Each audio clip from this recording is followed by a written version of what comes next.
Hi everyone, welcome back to Edu-Astro.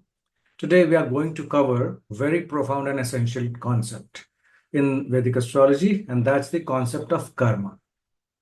Now, karma plays a significant role in shaping our life's journey and destiny.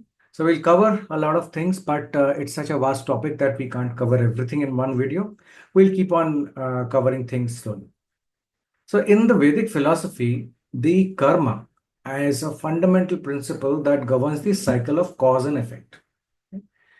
It's the law of moral causation, where every action, thought, and intention creates a corresponding effect. So it's basically a cause and effect. You have done something, there will be an implication of that. Now, the concept of karma is deeply embedded in Vedic astrology. It offers insights to our past actions and influence to our present and future.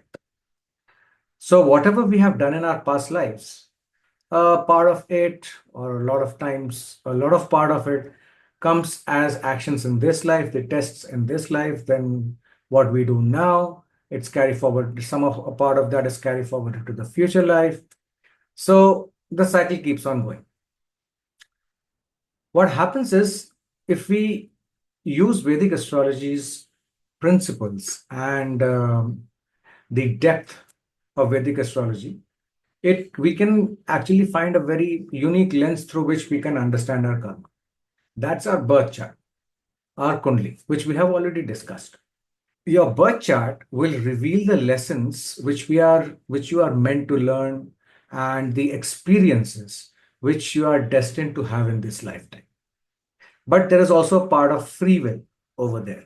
Right? So one of the most important significators of karma in Vedic astrology are the lunar nodes. That's Rahu and Ketu, the two mathematical points.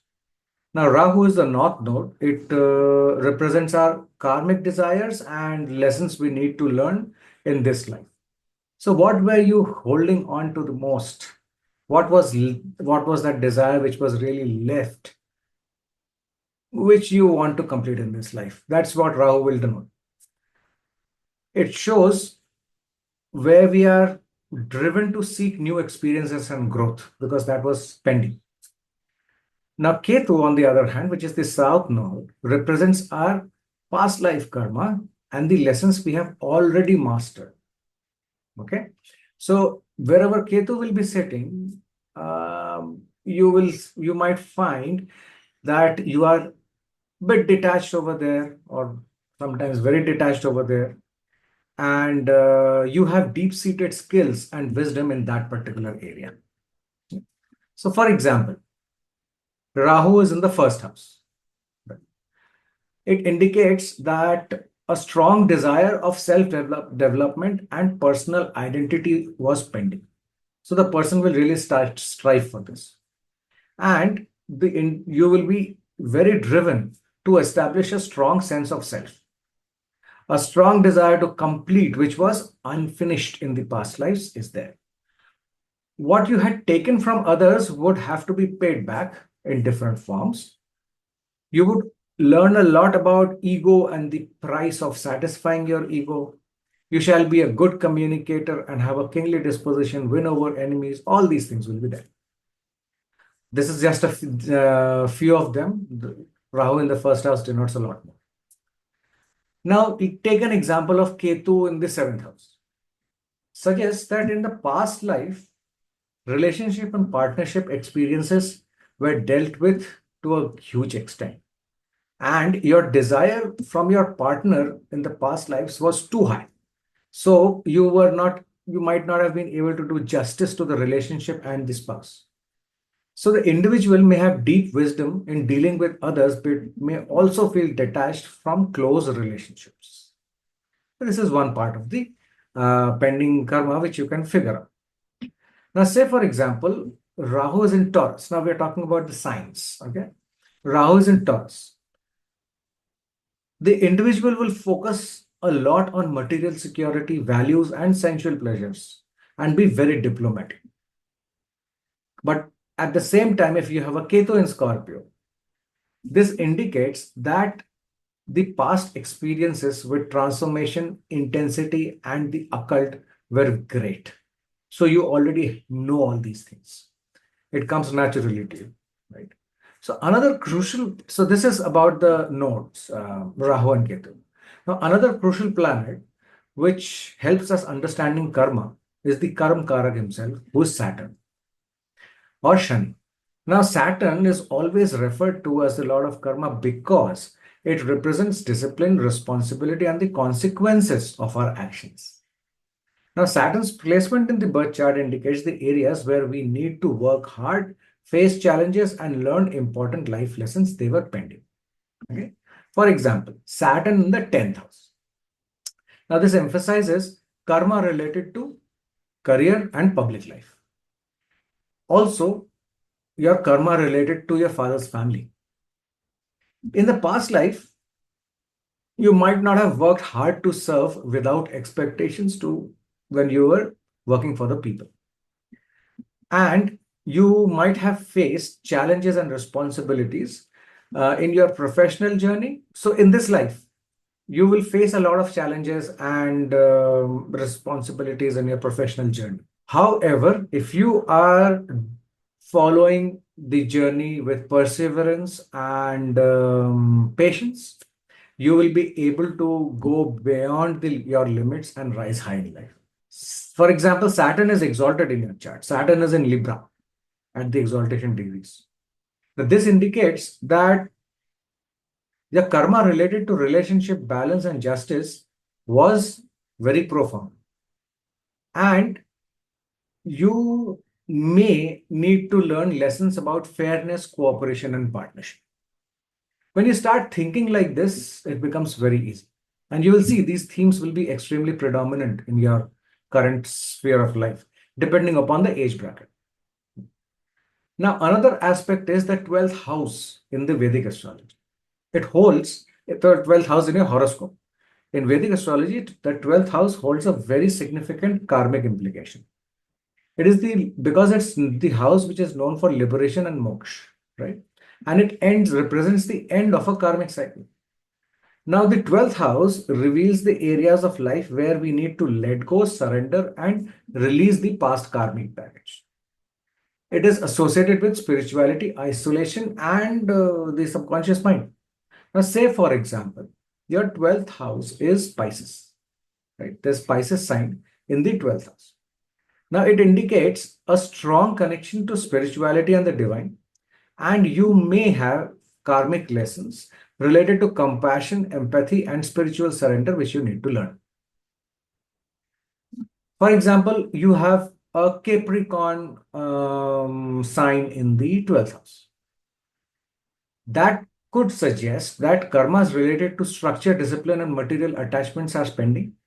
And you may need to learn to balance spiritual growth with material responsibilities. Now, the planetary aspects in your birth chart will also provide insights in your karmic patterns.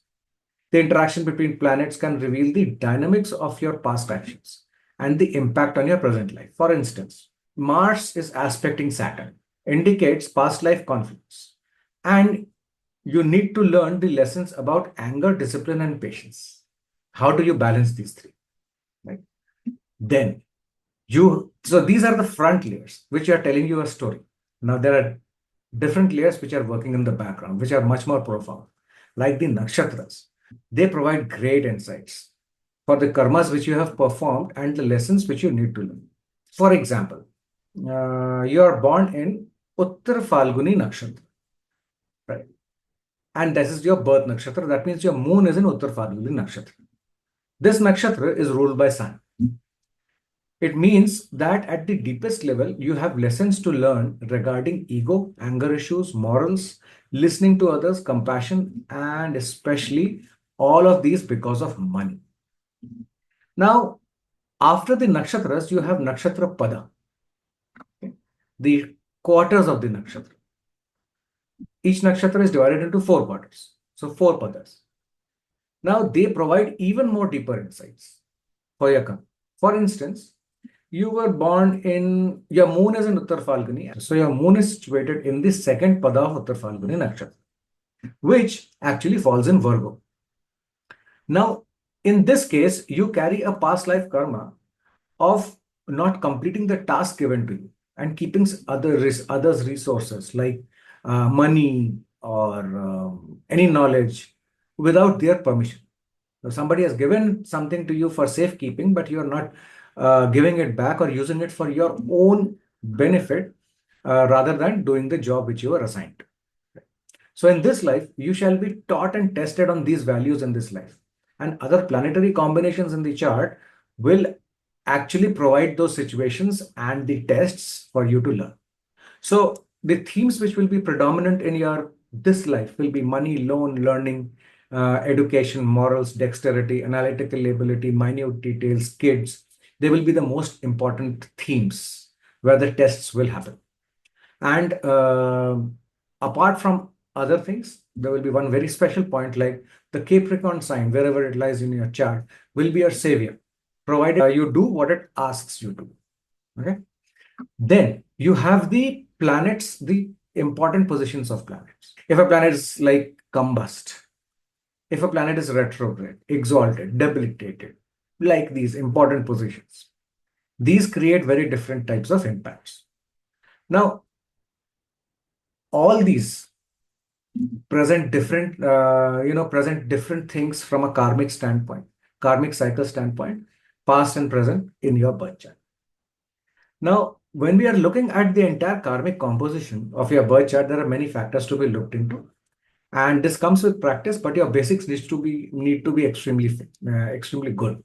So we have already done a part of the karmic lessons in one of our courses, the basics of astrology. If you want, you can take a look at that. We will be very soon coming up with other portions of the karmic lessons. Stay tuned and you will get to know. We will certainly tell you beforehand. Right? Now, there are various remedies and practices to balance and harmonize our karma, but the best remedy is action. Okay. Say, for example, your Saturn is retrograde in the chart. Yes, we know that there is a karmic thing out there and we need to work towards it. But Saturn is retrograde. It's powerful, three times more powerful. The best thing you can do is just finish your job. Okay. So releasing your karma, the best way to do it is by finishing your job. Otherwise, apart from that, there are things like, mantra chanting, yagyas, charity, service, sometimes some gem therapy, sometimes some special type of donation, puja, all these things. Many types of remedies are there. But that depends one case to case. So analyzing all these things together, putting your entire structure together of your karmic patterns, understanding what has happened, where am I going to be impacted, how am I going to deal with it, what things should I get prepared with, how will it help in the future, it becomes very easy for you to navigate. When you actually do this seriously, it allows you to consciously work on resolving the karmic issues and aligning our actions with our higher purpose. Okay, so I hope you have got a fair idea about the concept of karma and how you can use Vedic astrology to understand that. For any further details, you can contact us. The email ID is given there, and we'll be very happy to help you. So till next time, thank you very much. Please keep on liking, sharing, and subscribing, and we'll see you next time with another very important video. Take care. Bye-bye.